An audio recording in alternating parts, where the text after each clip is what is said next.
Hello, and welcome to another episode of Never Seen It. We are in the last of our Best Picture nominees. We are about to go and watch Minari. Minari! With me, as always, is my husband, Trent. Hi, Trent. Hi, Betsy. So, Minari, what do you know about this movie? Okay, so it's our last one. Last one. Not necessarily saving this one for last for any particular reason, but I think this one I am really excited for because, it's one of these movies that, I'm not totally into, foreign films or artistic films, or I'm that's not really my bag. Art house films. I like it to a point, if they are entertaining and they actually have a message. Yep. This one I'm very interested in because, from what I know about it, it is about a Korean family who moves to the United States, goes to, I think it's Arkansas. I think they moved to Arkansas. I know it's a southern state. And I assume it has to do with their struggles integrating with American society. Yeah. I think you probably know more than me. I don't know if you've actually watched a trailer for this. I haven't. No. I know Steven Yeun is in it. Yeah. I am very excited that he got nominated for Best Actor. Hell yeah. We have watched The Walking Dead for many a time. Many a time. That's a phrase. We certainly watched it a lot when he was on in the early seasons. He was a baby. And now he's a grown man. Yeah. He is an actor man. Yeah. So I'm very excited. He's the first, I'm trying to remember, I think he is the first Asian American actor to be nominated in that category. Something to that effect. But I know there's a lot of first-time type nominations this year for the Academy Awards, and his name was brought up. There's something special about that, so good for him. Yeah.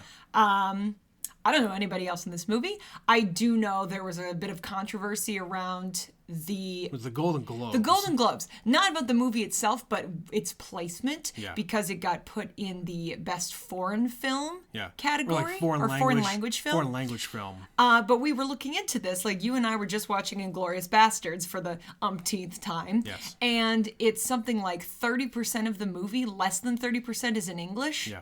And the other 70% is in Italian, in French, in German. It is not in English. But then Minari comes along, and it's like 50% is in English. I was not able to find what the actual percentage is. Okay. But the way the Golden Globes category works is that if the movie is less than 50% in English, it has to qualify for the foreign language category.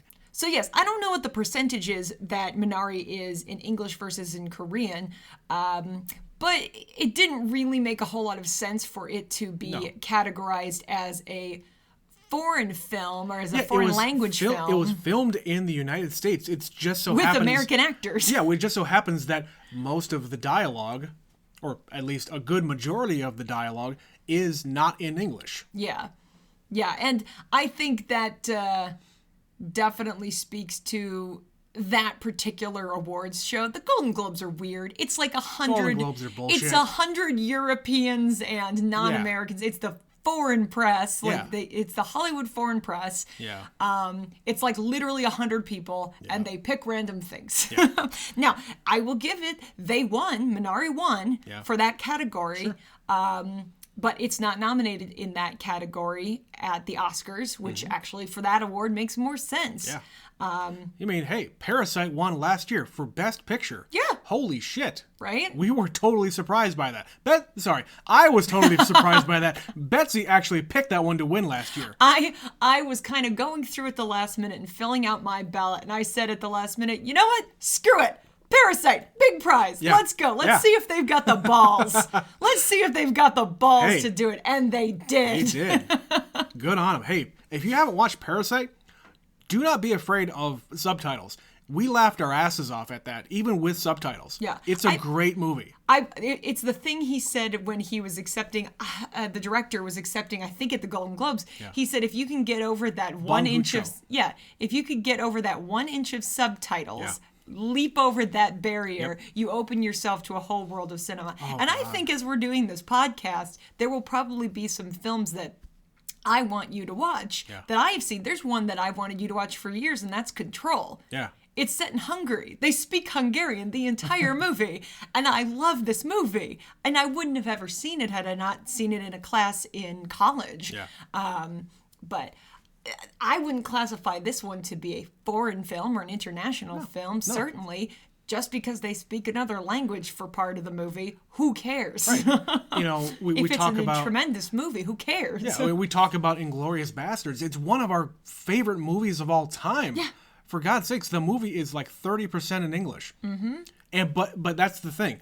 If the movie is done well, it keeps your attention. Yeah. It doesn't matter what they're saying on screen. The language is what's going on. irrelevant. It is a compelling enough movie. The content is there to keep you engaged throughout the entire movie. It is a perfectly paced movie, Yep. regardless of what words are coming out of the characters' mouths. Yeah, and I think with this one, I get the sense this is going to be like Nomadland in so much that it's going to be beautiful. Yeah. It's going to be a I hope so. beautiful movie. I That's what hope I so. hope. I don't know a whole lot of people who've actually seen this one, come to think of it, or No. at least if they have, they haven't talked to me about it. It's a very limited release. I mean, we're gonna have to do the same thing we've been doing for all these other movies that we're not able to see in a theater. Yep. Quite yet. Cross my fingers. We're gonna be able to go to a movie this summer. Just to date this podcast a little bit, Betsy got her second shot today. Woohoo! My COVID shot. Vaccine. As of Friday, I'm past my 2-week mark for my vaccine. So yeah, in May we are totally free and clear. So Back to the movies. but yeah, we hope. We hope. yeah. So anyway, we're gonna go see Minari. Yeah. We'll be right back.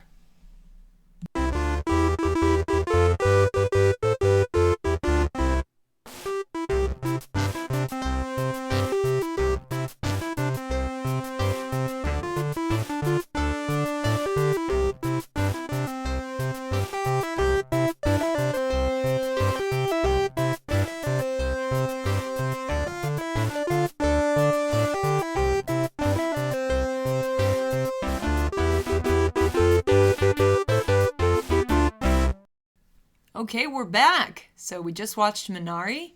Trent, first thoughts? I like that one. I did too.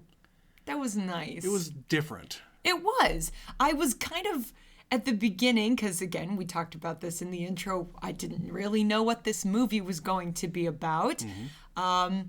I certainly didn't know it was in the 80s. No. I was kind of curious early on in the movie, just based on where they move into. Mm-hmm. Like, man, I really wonder where this is set. And it isn't until maybe 10, 20 minutes into the movie where somebody mentions the name Reagan. Yep. Yeah. Yep. And Arkansas. Yeah. Yeah. Talk about a place I've never been to in my life, but Yeah. Arkansas in the 80s. This is probably exactly what it would be like. Very rural America. Yeah. Still is to a point. Very spaced out. Yeah. A lot of open land. I mean, that's very similar to what it is around here. I don't know yeah. if you've looked around. It's true. There was a lot of moments in this movie where I kind of thought, well, I know this. Yeah. And I actually had a bit of kind of a personal moment there where the house they move into, that is a house that is eerily similar to the house I grew up in. Yeah. Betsy hasn't seen the house I grew up in because No one will anymore. It's gone, isn't it? It's long gone. No, not that house. The previous house you've never seen. Okay. Well, you Yeah. keep showing me. So Trent grew up in a trailer home. I grew up in a mobile home. In a mobile home, yeah. And you've shown me where the house was. Yeah. But I thought the that- house was torn down. It just got moved? It just got moved somewhere else. Okay. Yeah. Someone Is this bought it. the house you're talking about? So the house in the movie is very much like the house I grew up in. Okay. That we moved out of in 1996. And what happened to that house? It got bought and moved to another court, and we bought a new house and put it in its place. Well, all right. It's like buying a new car to replace your old car. So the house could be up somewhere still, Could be, potentially. but in the era that this is set, and when my parents bought that house, is around the same time.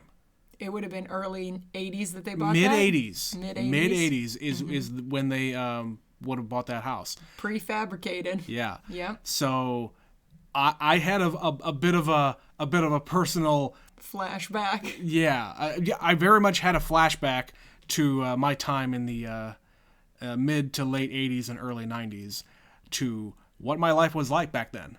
Yeah. Now, it wasn't like, obviously it's not like to the point, but like the way you walk into the living room, the kitchen is there, down the hallway is where the bedrooms are, where the bathroom is. And then the other way is more bedrooms.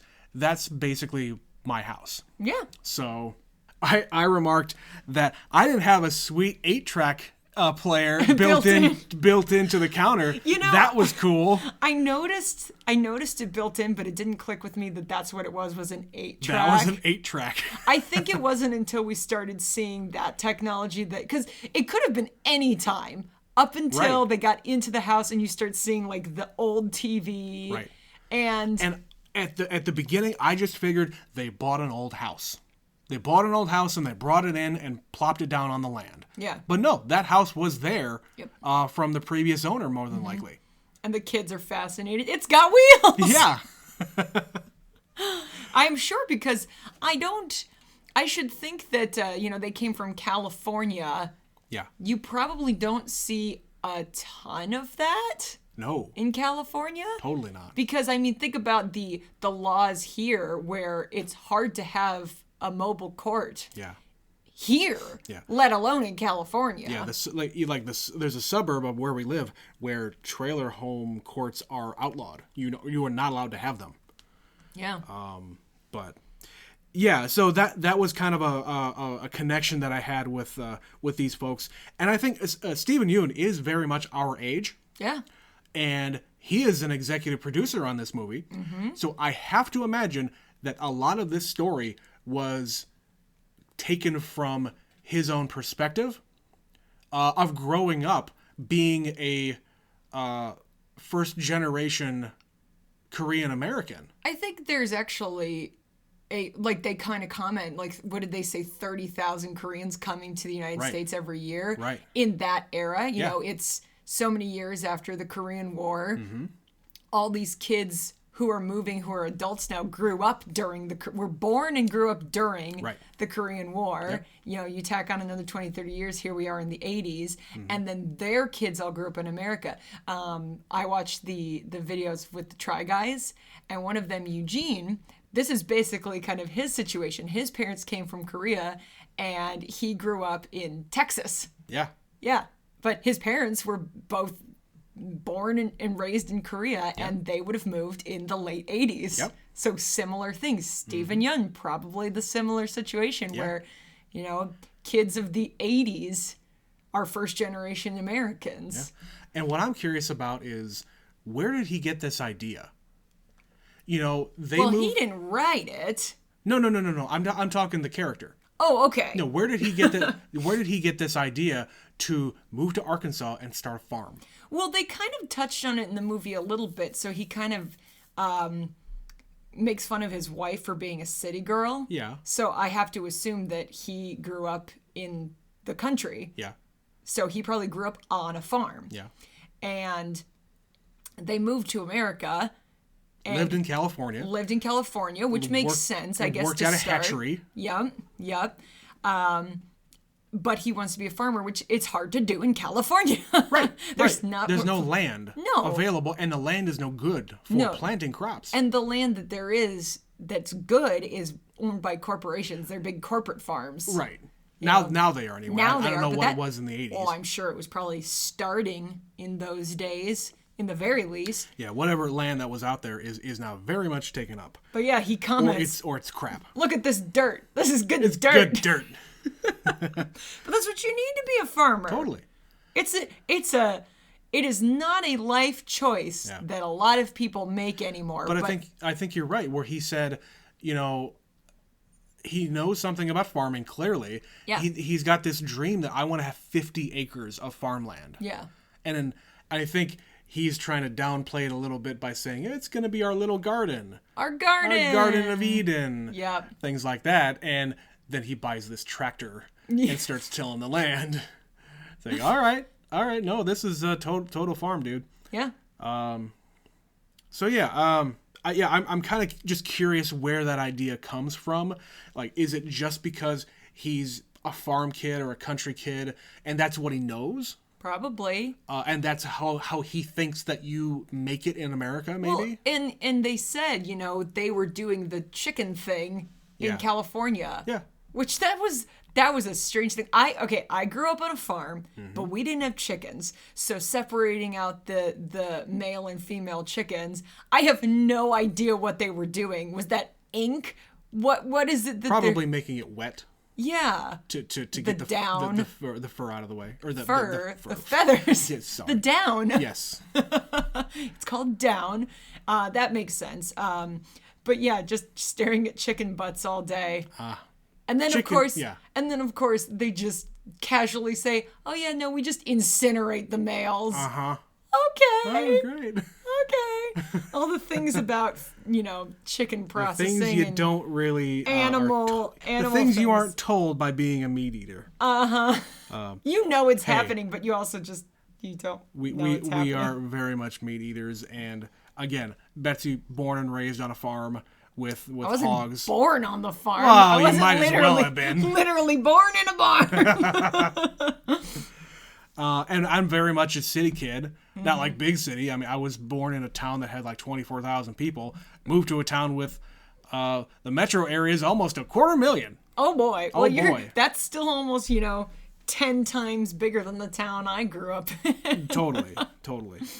So go back to the movie here. So before we sat down, I told Betsy, I really hope that this is a really pleasant movie. I wish it's going to be more uplifting. And I initially thought it was going to be, them integrating with society. Yeah. It's not that at all. They are off by themselves. Yes. For the most part. Yeah.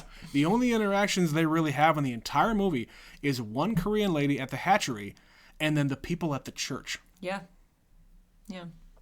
And, people being people in the mid 80s in the middle of the country. Mm-hmm. Yeah, not necessarily all that. They're not sophisticated city folk. No.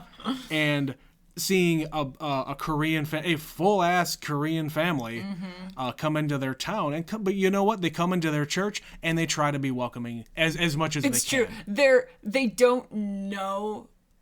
They're basically being rude, but don't even know enough to know they're being rude. Yeah. But they don't even perceive it as being rude because they're just like, okay. Yeah. I'm going to say a bunch of nonsense and tell me if I say a word in your language. But when they find one, they're like, oh my gosh, that's so cool. Let's be friends. Right. And of course, those are kids. Yeah, they're kids. And kids are naturally curious. Yeah. The boy says, why is your face so flat? It's not. It's not. Oh, okay. You want to come over and hang out? You want to stay at my house? Yeah. But yeah, kids, if they're taught right, they are naturally curious. Yeah. They want to ask questions. Kids always want to ask questions because they're just that's their nature. Mm-hmm. Let's talk about Paul. Oh boy. So Paul. So clearly this is a man. So they say it. He was in Korea. This is clearly a man with some severe PTSD. That's how I interpreted that. Whatever it is, he's got some mental issues. Yeah. Because, that would make sense. Mm-hmm. That was a messed up war. Just like, like every other war. Yeah. Those guys that went over there didn't all come back. Also another war that isn't really talked about all that much. No. The Korean War is very much not lost to history. Gleaned over. Right. There's no big glorious war stories or big glorious battles or anything like that coming from the Korean War. You talk about World War II, you talk about Vietnam, and what's Korea? I couldn't tell you how long I went in my life without knowing there was a Korean War. Yeah. And then, much to my surprise, I found out my grandpa was in it. Sure. But they don't talk about that stuff. Yeah. Like, why would you talk about that to your grandkids? Yeah, I have an uncle who was in the Korean War. Yeah. But Paul. Played by Will Patton. Is that who that is? Will Patton. I'm like, I know this guy's face, and I've seen him in other things. Armageddon. Why do you have a gun in space? My favorite line from that movie. I was trying the whole movie to remember the thing that I know him from, and I believe it is Armageddon. It's Armageddon, But I've and seen him. and it's gone in 60 seconds. Thank you. Yeah. Yeah. Because, he's 20 years older now. Yeah, those are the two movies that I know him from. But yeah, I could barely recognize him to begin with because he's got the big, thick Coke bottle glasses. Oh, yeah. and the do-rag on, and He's speaking in tongues, and he's clearly very randomly poor, speaking in tongues. Yes, very poor, Poor, poorer dirty. than them. yeah, but you know what? He tells him early on, you know what? I'm a hard worker. Yeah. I'm a hard worker. I'll help you out. He knows some stuff. Yeah. And you know what? He is a hard worker, and he does help them. Yeah. When he says, He's just a little odd. when Jacob says, "Good, you did good. Thank you, Paul. Good job. Good job. Good job. Good job." And then they move on. Yeah. And they invite him for dinner that one night, and that was great. Yeah. Hey, you're our first guest. It's a very wholesome kind of a thing. And he spends his Sundays carrying a literal cross down the road. Yeah. Whatever brings you closer to God, if that's what you want to do. If you're not harming anybody, you're not getting in anybody's way. And if more it's power to you. If it is bringing you something, if it is bringing something into your life, you carry that cross however far he's carrying it every literally Sunday. Or metaphorically. But yeah, I was kind of wondering, as we said before, like when this was set. The timing and whatnot is less important than what they're trying to accomplish here. Yeah. Him having this idea that he's going to have this farm, he's going to move his kids, move his family out to this farm, this piece of land with this house, not really knowing anything about how they're going to accomplish it. He's just figuring it out as he goes. Yep.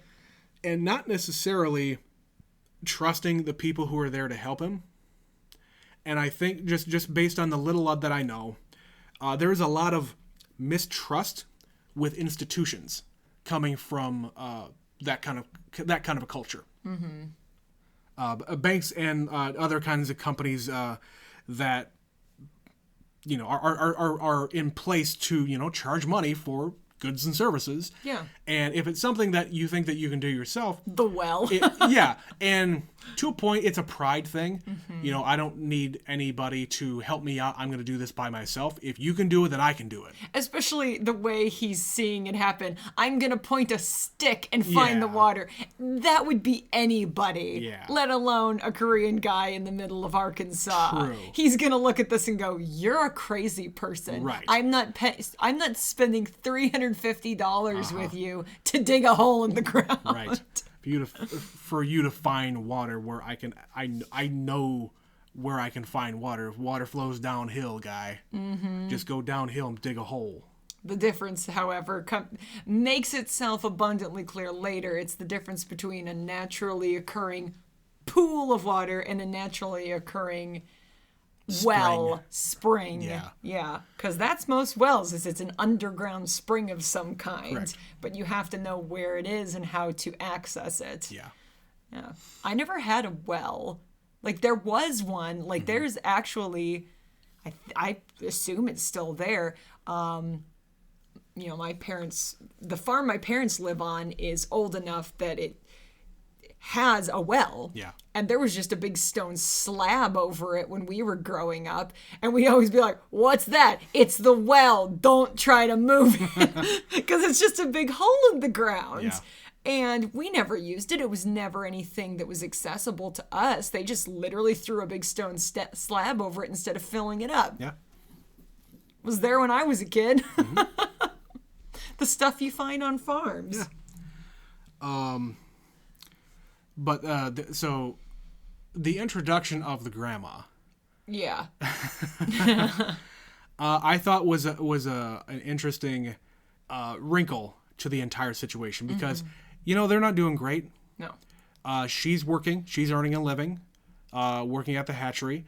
He works on occasion to make some extra money. Yep.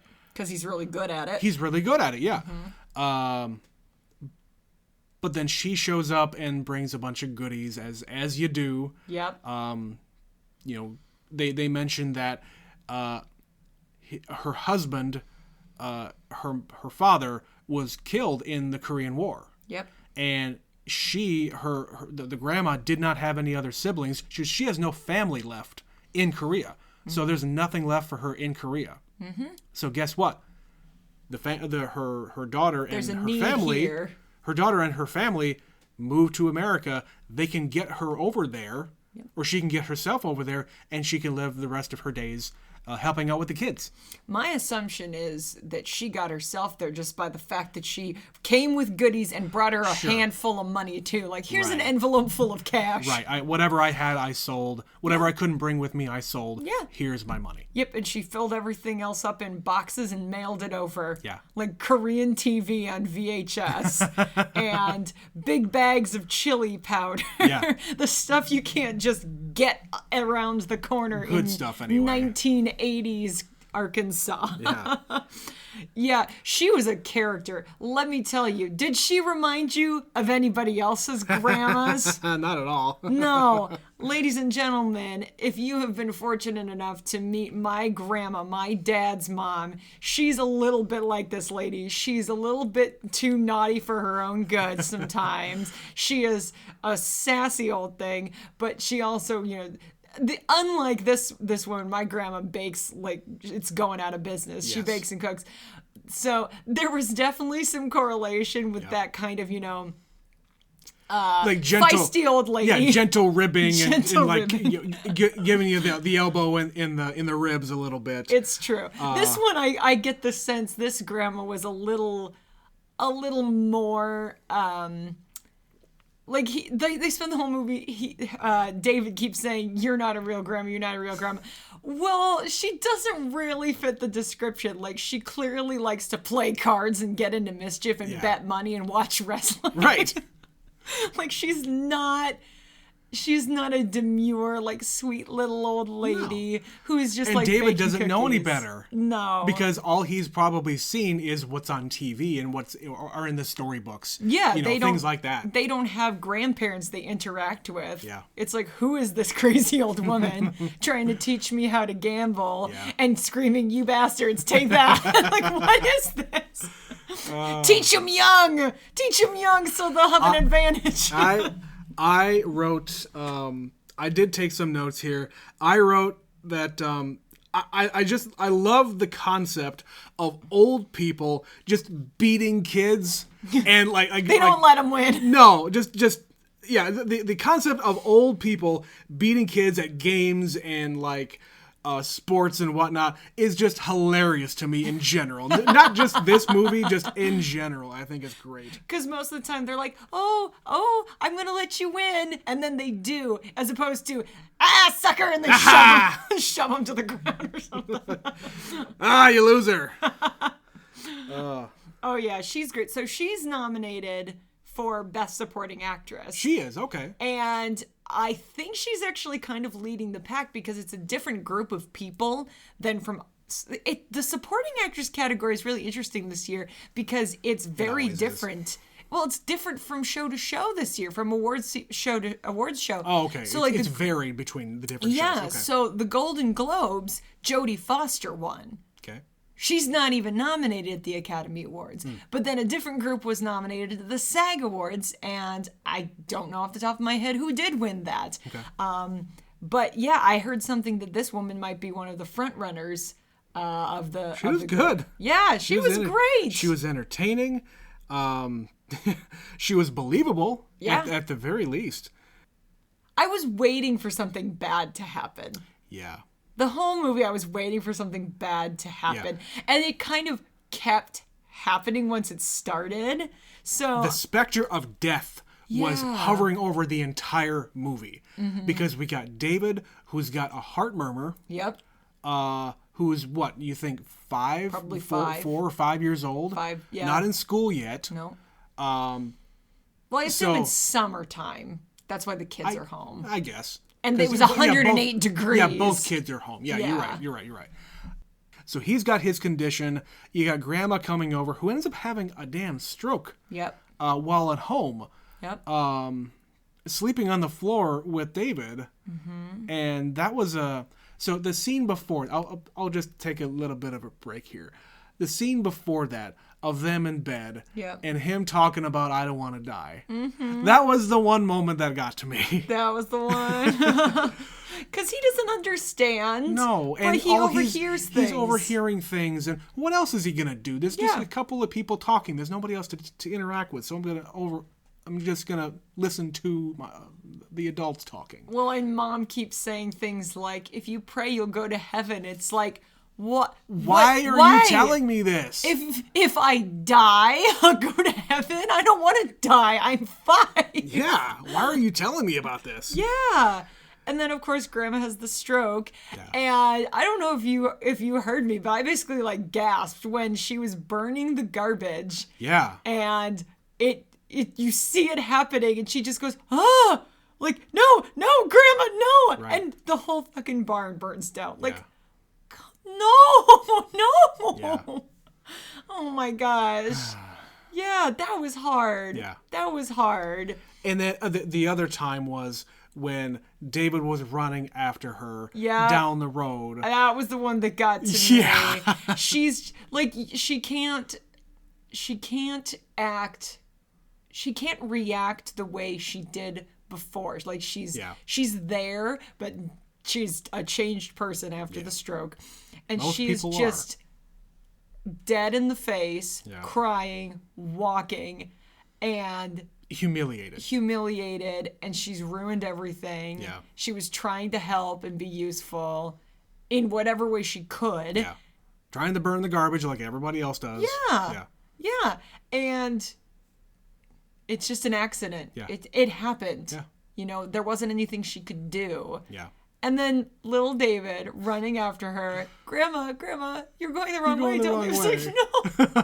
No. Oh. Yeah, that was the one that got to me. That kid's something else. I like that kid. Yeah, he was cute. He was a little shit, too. Oh, man. Oh, man. If I was only that clever. Hey, Grandma, what does pee taste like? And she went along with it. It's like, yeah, you win. You got me. Yeah. What a little turd. I felt for Monica. Yeah. I really felt for Monica in, she's just kind of there. She's raising the kids. She's making the dinners. She's going along with Jacob's plan. She's okay at her job. She's good enough. Yeah. Good enough for Arkansas. Right. She wasn't good enough in California, but yeah. Yeah. And she's trying to be supportive, and she's trying to go along with it. But the first scene she's in, she sees the house, and she's just like, "What? What? This isn't what we talked about. Yeah. This isn't what you said it would be." Yeah, and she's like going along with it, and going along with it, and going along with it, but she reaches a breaking point. Yeah. As anybody would. Mm-hmm. Because his big gambit of being able to just grow all these Korean vegetables and sell them to Korean people and shops is not working out very well. No. It's a first-time thing. You got this big idea that you're just going to be successful. Most businesses like this are not successful. No, it takes years. Even if it is successful, it takes years. Yeah. And what he didn't do was get all of his clients lined up before he even did this. He had one. Yeah. And it fell through. Yeah. Yeah. But, live and learn. Mm-hmm. You can still make money at the hatchery. But again, I can understand where he's coming from. It's like, I don't want to be looking at chicken butts all day for the rest of my life. The thing he says, I want my kids to see me be successful at something. Yeah. He feels like a failure. He's been doing this his whole life, his whole adult life. He moved to America for what? To stare at chicken butts. He doesn't care if he's good at that. No. That's not being successful. No. He can do that anywhere. He wants to do it by himself from nothing. And at the end of the movie, he tries again. Like, they try again. Yeah. And, and he does it differently. He pays the crazy man with the stick. Yep. And he marks the well. Right. It's like, let's get the real well going here. Yeah. He's got another crop. Mm-hmm. He's got the Minari. Yeah. I didn't know what Minari was. Did you? I still don't really know what it is, other than it is a plant that grows by the creek. It is a one of those catch-all plants that just it'll cure what ails you. Yeah. That kind of a thing. A root, an herb. Yeah. You put it in stew, you put it in medicine. Yeah. You just chomp on it. Yeah. I don't know what it is. No. But I'll have to look that up because there's probably much more symbolism there that I don't yet understand. And I was thinking, well, is the Minari the cure for the kid's heart thing? Or is that what we're meant to think that happened here? No? Okay. It's honestly a metaphor for strong roots taking growth on their own. Oh, I'm putting my finger up to my nose. There you go. Yeah, you see, you just sort of let it go and let it be. Well, let it go. Let it go. We don't have the rights to that. That's a different movie I haven't seen. Oops. Spoilers. Shh. Don't tell the people. Eventually. But yeah, I despite the tragedy that happens, I really like this movie. I think it's probably up there for me. It's probably in like the 3 or 4 range. Simply because it's a different kind of a thing. You don't see this kind of perspective coming from a lot of movies. And again, we've talked about this before. Subtitles, don't be afraid of them. No, it takes so little. You know how to read, don't you? It takes so little effort. Your brain keeps up. Yeah. I think a lot of people may be afraid of watching movies that have subtitles because they're like, oh, well, it's too hard. You can't read that fast. You absolutely can. Sure you can. And I went to, when I was in college, I took a film class where we watched several foreign films, several other films in other languages. And the piece of advice that the professor gave was watch it once reading the subtitles and then watch it again without, because you already know what happens. So don't pay attention to what they're saying because you know what they said. But watch everything else that's happening. And you can experience it twice and appreciate it for different reasons. And we did that. I'll bring it up again. We just watched Inglourious Bastards. Yep. I was in the kitchen doing other stuff. Yep. But I've seen this movie enough that I'm You know what they're saying. I know what they're saying. This is that scene in the cafe where he's like, she doesn't know who he is. And they're figuring out that he's really famous to Germans. And even if you're not looking, if you are looking at it but not at the subtitles, you can tell by people's body language, because that's a huge portion of that. Just like you said, watch the movie a second time without the subtitles, because you know what's going on. You can get more out of it because you're paying attention to their faces and their body language. It's called acting. Yeah. Yeah. And speaking of Steven Yeun, man, impressive, dude. I'm totally into you as a dramatic actor. Yeah. He was subtle for a lot of it, but he also went big when he had to. Yes. Yeah. The scene of them in the parking lot after they went to the grocer. Yep. To sell his wares. Yep. Where she says, "I'm done. Yeah. This is I can't do this anymore. We're failing. This is over," and he knows it. Yeah. He knows it. He might have had one sale once a week. That's not enough to support a family of 4. This is not success. Yeah. No. Yes, he can take this little morsel and grow upon that. No pun, no metaphor there intended. But he's got to be honest with himself and say, I can't support my family like this. Yeah. So we need to try something different. And what she was saying about, yeah, now you're happy because you had one sale. Yeah. And that's great when we're happy. Yeah. But we're not happy. When things are not going well, I can't live with you. Yeah. You are not a pleasant person. And not like he's like a total asshole.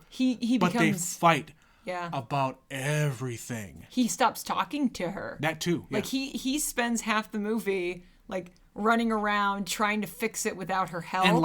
And she knows, and she's like, he thinks I don't know. Surreptitiously, like, saying, oh, yeah, let me look at the pipes. There's no water. We can't afford the water. Yeah. I understand what's going on here. Yeah, she knows exactly what's going on and why they're having problems, but she won't confront him, and he won't do anything to try to ask for help. Yeah, and it's a pride thing. Yeah. Totally. Totally. And I get that. I totally understand that. Nobody wants to look like a failure in front of their family.